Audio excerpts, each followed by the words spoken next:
Hello అండి, నా పేరు డాక్టర్ స్ఫూర్తి, fertility consultant, 49 hospital, Kukatpally branch.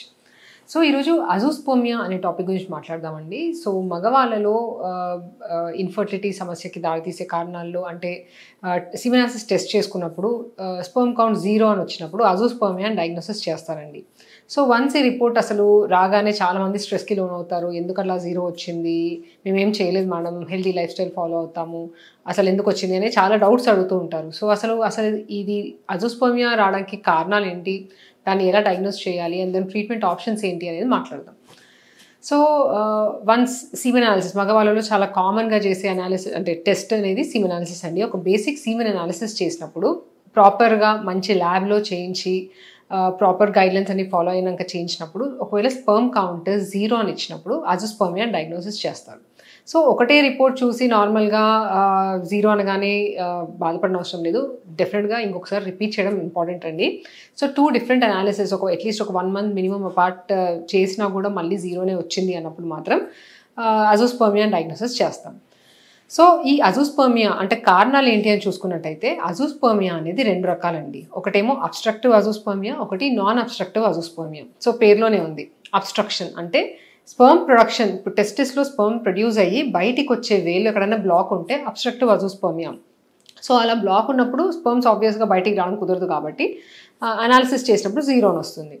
So అదేమన్నా ఉందా, లేదంటే నాన్ అబ్స్ట్రక్టివ్ అంటే ఇందులో ఎటువంటి అబ్స్ట్రక్షన్ ఉండదు, బట్ స్పర్మ్స్ ఆ టెస్టిస్ పనితీరే తగ్గడం కానీ దానివల్ల స్పర్మ్ కౌంట్ అనేది 0 రావడం చూస్తుంటాం. సో అబ్స్ట్రక్టివ్ అజూస్పర్మియాకి కాజెస్ ఏంటి అని చూసినట్టయితే ఇప్పుడు నార్మల్గా స్పర్మ్ అనేది బయటికి వచ్చి ఎజాక్యులేటెడ్ వాస్ డిఫరెన్స్, ఎజాక్యులేటెడ్ అలా అన్ని పాస్ అయ్యి బయటికి రావాలి. సో ఇక్కడ ఎక్కడన్నా అబ్స్ట్రక్షన్ ఉంది అంటే ఎజాక్యులేటరీ డక్ట్ అబ్స్ట్రక్షన్ అంటాము, లేదంటే congenital absence of vas deferens అంటే వాస్ డిఫరెన్స్ అనేది ముందే పుట్టుకతోనే అది ఉండకపోవడము.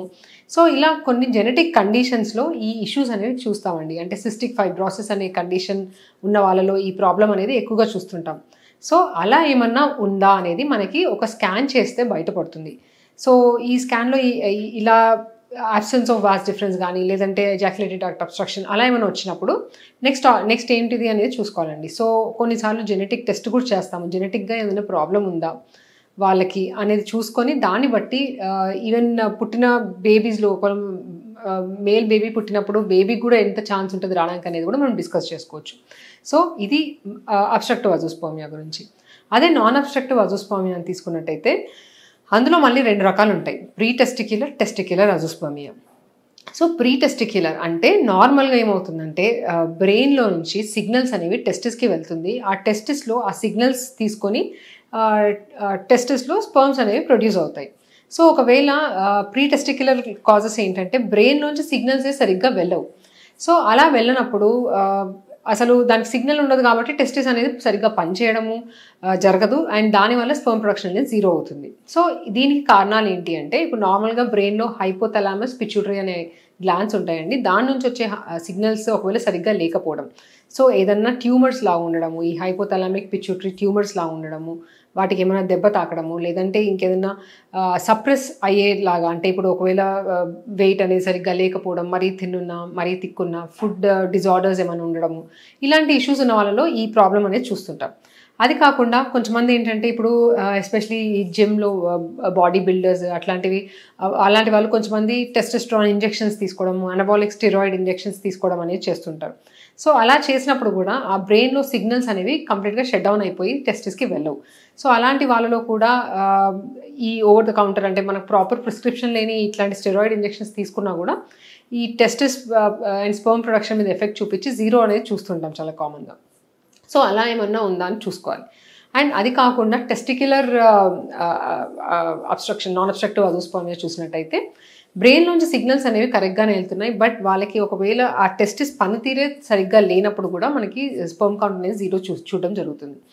సో ఏమేమి కండిషన్స్లో ఇలాంటివి అవుతాయంటే ఫస్ట్ వెరికోసీల్ అండి, అంటే టెస్టిస్లోంచి బ్లడ్ సప్లై బ్యాక్ వెళ్ళే బ్లడ్ సప్లై అనేది సరిగ్గా వెళ్లకుండా అది సరిగ్గా పనిచేయకపోవడం, ఆ కణాలు రక్తనాళాలు సరిగ్గా పనిచేయకపోతే కూడా ఈ వెరికోసీల్ ప్రాబ్లం ద్వారా టెస్టిస్ అనేది ఒక్కొక్కసారి ఫెయిలియర్కి వెళ్ళిపోవడం చూస్తుంటాం.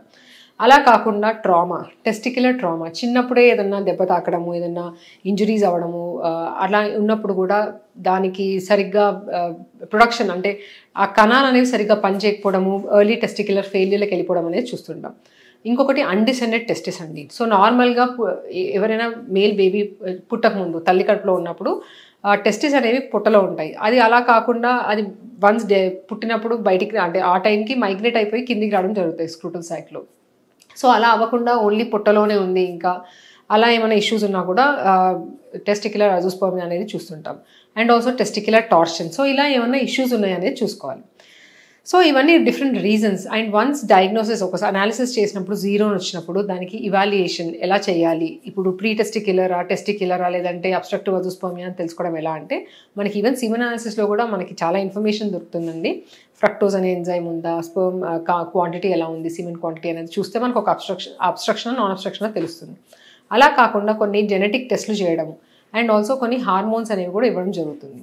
సో ఈ హార్మోన్స్, ఈ జెనెటిక్ టెస్ట్ల ద్వారా మనకు ఆ హార్మోన్స్ ఎస్పెషలీ వీటిని చూసి సర్జికల్ ఆపరేషన్ అంటే చేసినప్పుడు ఎంత పర్సెంటేజ్ దొరికే ఛాన్స్ ఉందనేది మనం డిసైడ్ చేసుకోవచ్చు. సో ట్రీట్మెంట్ కింద వచ్చినట్టయితే అబ్స్ట్రక్షన్ అంటే సింపుల్గా అండి, దాన్ని ఒక్కొక్కసారి అబ్స్ట్రక్షన్ తీయడానికి కూడా పాసిబుల్ అవుతుంది. లేదంటే పీజా అనే ప్రొసీజర్ ద్వారా మనకి స్పర్మ్స్ దొరకడం జరుగుతుంది అండ్ దాని ద్వారా ఐవీఎఫ్కి వెళ్ళొచ్చు. అదే నాన్ అబ్స్ట్రక్టివ్ అజోస్పర్మియా, సో అందులో మళ్ళీ ప్రీ టెస్టిక్యులర్ అజోస్పర్మియా అని వచ్చినప్పుడు ఒకవేళ బ్రెయిన్ నుంచి హార్మోన్ సరిగ్గా వెళ్ళట్లేదు, సిగ్నల్ సరిగ్గా వెళ్ళట్లేదు అన్నప్పుడు అలాంటి కండిషన్లో మనం హార్మోనల్ ఇంజెక్షన్స్ ఇచ్చినప్పుడు రెస్పాన్స్ అనేది కొంచెం మందిలో చూస్తుంటామండి. అలా కాకుండా టెస్టిక్యులర్ అజోస్పర్మియా అని వచ్చినప్పుడు మాత్రం సో వాళ్ళకి హార్మోన్స్ బట్టి దొరికే ఛాన్స్ ఎంత ఉందనేది ఎక్స్ప్లెయిన్ చేసి టీజా, మైక్రోటీజా అనే 2 ప్రొసీజర్స్ ఉంటాయి. ఆ ప్రొసీజర్స్ ద్వారా స్పర్మ్ అనేది రిట్రీవ్ చేసి ఐవీఎఫ్ పద్ధతి ద్వారా ప్రెగ్నెన్సీ ప్లాన్ చేసుకోవచ్చు. సో ఇదండి, మీరు అజోస్పర్మియా రాగానే కంగారు పడకుండా ఒక ఆండ్రాలజిస్ట్ని కలిసినట్టయితే ప్రాపర్ ఇవాల్యుయేషన్ చేసి ట్రీట్మెంట్ ఆప్షన్స్ అనేవి మీకు ఇవ్వడం జరుగుతుంది.